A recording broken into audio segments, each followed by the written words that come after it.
আজকে বাংলাদেশের সকল পত্রিকাগুলো কি খবর নিয়ে বেশি নিউজ করতে পারে বলে আপনারা মনে করেন?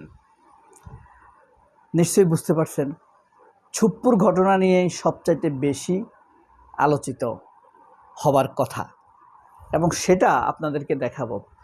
আমার দেশ সহ প্রতিটা পত্রিকার প্রধান শিরোনাম আপনাদেরকে দেখাবো। এছাড়াও কিছু গুরুত্বপূর্ণ ঘটনা ঘটেছে। মিরপুর 13-তে বিএনপির এবং সন্ত্রাসীদের গোলাগুলিতে 2 জন গুরুতর আহত অবস্থায় আছেন। প্রেসিডেন্ট ছুপ্পু বিদায় নিয়েছেন, কেন নিয়েছেন, এইসব নিয়েই সবচাইতে বেশি আলোচনা হচ্ছে।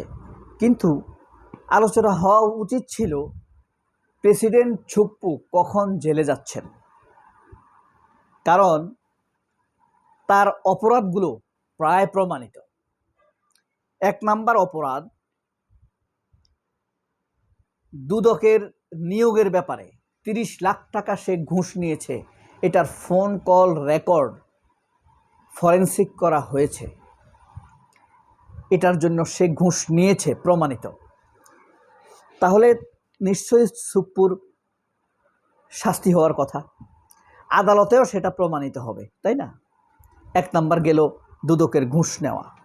2 নম্বর হলো ইসলামী ব্যাংকের ভাইস চেয়ারম্যান হিসেবে এবং পরিচালক হিসাবে কয়েকশো কোটি টাকা আত্মসাৎ করেছে এস আলমের সাথে সিন্ডিকেট করে। সে এস আলমের পক্ষ হয়ে ইসলামী ব্যাংকের ভাইস চেয়ারম্যান হয়েছে। অর্থাৎ সে মালয়েশিয়াতে টাকা পাঠিয়েছে, দুবাইতে টাকা পাঠিয়েছে। এটা 80% প্রমাণিত। এটার জন্য তার শাস্তি অবধারিত। 3 নাম্বার, নির্দোষ হওয়া সত্ত্বেও বেগম খালেদা জিয়াকে শাস্তি বাড়িয়ে দিয়েছে। বেগম খালেদা জিয়াকে কিভাবে আটকানো যায় সেই পথ এই ছুপ্পু তৈরি করেছে। 4 নাম্বার, ফ্যাসিবাদী খুনি হাসিনার নিয়োগপ্রাপ্ত ব্যক্তিত্বহীন প্রেসিডেন্ট হিসাবে, ফ্যাসিবাদের সমর্থনকারী হিসাবে, সুবিধাভোগী হিসাবে তার বিরুদ্ধে মামলা হওয়া অবধারিত। অথচ কোনো কিছুর জন্যই সে জেলে যায় কিনা আমরা এখনও নিশ্চিত নই। কিন্তু উপরন্তু সে আজীবনভর মাসে 90,000 টাকার ভাতা, নিরাপত্তা, পৃথিবীর বিভিন্ন দেশে লাল পাসপোর্টধারী হিসেবে তিনি বিবেচিত হবেন। এটা আমার টাকা, এটা আপনার টাকা, এটা কৃষক কামার কুমারের টাকা। যাদের উপরে শেখ হাসিনার নির্দেশে গুলি চালানো হয়েছে, এটা তাদের বাবা মায়ের টাকা। সেই টাকার ছুপ্পুর ভরণ পোষণ চলবে? এটা তো আসলে বাংলাদেশের গণতান্ত্রিক আন্দোলনের জন্য সম্মানজনক নয়। আরেকটি কথা বলে রাখা ভালো, কোনো অপরাধীকে আপনি যদি কাঠগড়ায় দাঁড় করাতে না পারেন, তাহলে সেই অপরাধী আপনাকে কাঠগড়ায় দাঁড় করাবে। কারণ তখন সে বুঝতে পারবে, ভাবতে পারবে, বিশ্বাস করতে শুরু করবে সে যা করেছে তাই সঠিক করেছে, উল্টো আপনি যা করেছেন তাই ভুল করেছেন। এই কারণে অপরাধীকে যদি, এটা একটা গ্রিস প্রবাদ রয়েছে, অপরাধীকে যদি আপনি কাঠগড়ায় দাঁড় করাতে না পারেন, তাহলে আপনি অপরাধী হিসাবে গণ্য হবেন। আমরা হয়তোবা সেই দিকে এগুচ্ছি। যাই হোক, চলুন আমরা ছুপ্পুকে নিয়ে বা বাংলাদেশের প্রধান দৈনিক পত্রিকাগুলো আজকে কি কি সংবাদ করেছে সেই বিষয়গুলো আমরা এক নজর দেখি।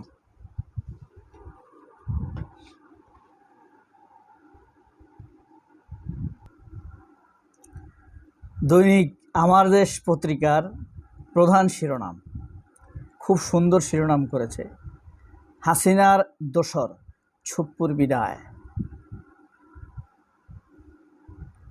ভারপ্রাপ্ত রাষ্ট্রপতি হাফিজ, স্পিকারের দায়িত্বে কায়সার। মোদির জন্য বিনা মেঘে বজ্রপাত, ভারতের জেনজির বিক্ষোভ। পরবর্তী রাষ্ট্রপতির পদে আলোচনায় যারা আছেন।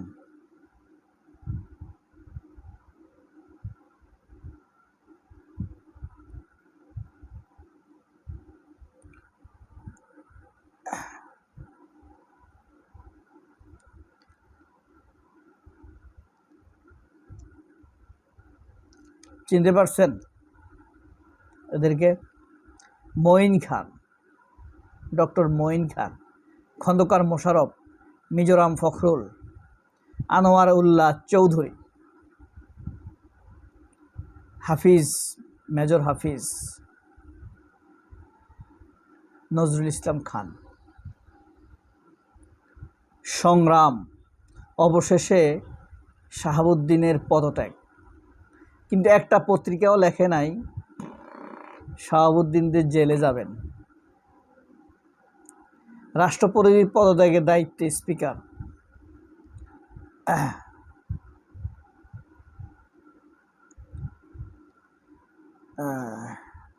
পদত্যাগ করলেন শাহাবুদ্দিন। সব গদ বাঁধা, এদের কোনো ক্রিয়েটিভিটি, এরা পাগল ছাগল। নয়া দিগন্ত একই অবস্থা। শাহাবুদ্দিনের পদত্যাগ, মনে হয় এটা ছাড়া তারা নিউজ পায় নাই। অনেক ঝড়ের পর কিন্তু একটা আশ্চর্য ব্যাপার ঘটেছে, কি জানেন? ইনকিলাব পত্রিকা একটা নিউজ করেছে, দেখেন, এই যে দেখেন, প্রেসিডেন্টের পদত্যাগ কল্পকাহিনীর আবির্ভাব। জামায়াত এমপির নারী কেলেঙ্কারির আড়াল করতেই এই প্রেসিডেন্টের কল্পকাহিনী ছড়াইছে জামাত। তারা ইনকিলাব বাটপার বলতেছে, অথচ দেখেন কি প্রমাণ হইল এখন। এরা এইভাবে আমাদেরকে মিথ্যাচার করে। আজকের আনন্দবাজার পত্রিকা দেখেন, ওয়াকারুজ্জামানকে নিয়ে একটি নিউজ করেছে, বুঝছেন? আনন্দবাজার ওয়াকারুজ্জামানকে নিয়ে কি বলছে দেখেন।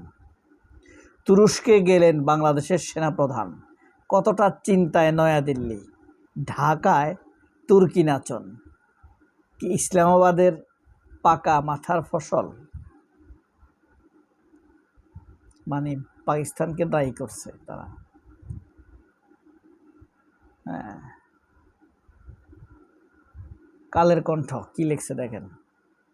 রাষ্ট্রপতির পদত্যাগ, দায়িত্বে স্পিকার।